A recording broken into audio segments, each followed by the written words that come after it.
nagmamadali tayo magbihis dahil lalabas tayo. Baka matawagan naman tayo. Alam na yung mga tropa natin dyan naman. Nag-aantay lang lalabas. Tapos tayo magpapabilis. So, unahan natin sila. Bihis tayo. So, and maraming po sa amin ko kayo kung anong meron sa labas. Isa din tayo ng system.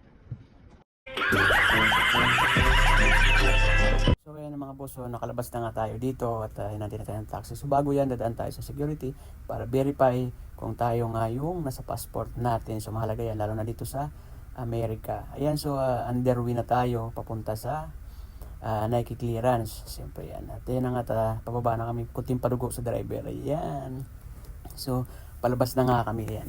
So papasok na kami dyan. So ang mangyayari ngayon dito, dahil papunta tayo sa Nike clearance para pamili ng sapatos na ipaparapol natin. So ayan, nagtaka ako at napakamura talaga ng bilihin dito. Kulang na lang talaga yung pambili, di ba? Ayan.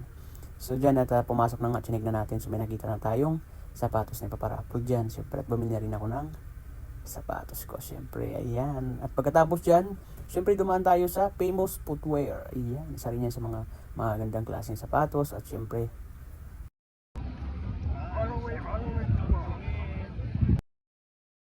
dumaan din tayo sa Bath and Body Works. So alam na natin kung ano nasa loob. So pagkatapos dyan, lumabas na kami. Halos magkakatabi lang yan. Siyempre dumaan tayo sa GNC. So kailangan natin ng whey protein kung sakaling hindi natin gusto yung luto ni Mayo. So di ba?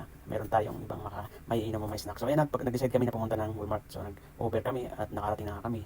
Siyempre kasama natin sila Marisol. Ayan, kumain kami at tumawag na yung kasama namin sa barko na kailangan namin bumalik kasi may in-expect na store na parating tsaka provision. So ayan lang mga boss. Maraming salamat sa panonood.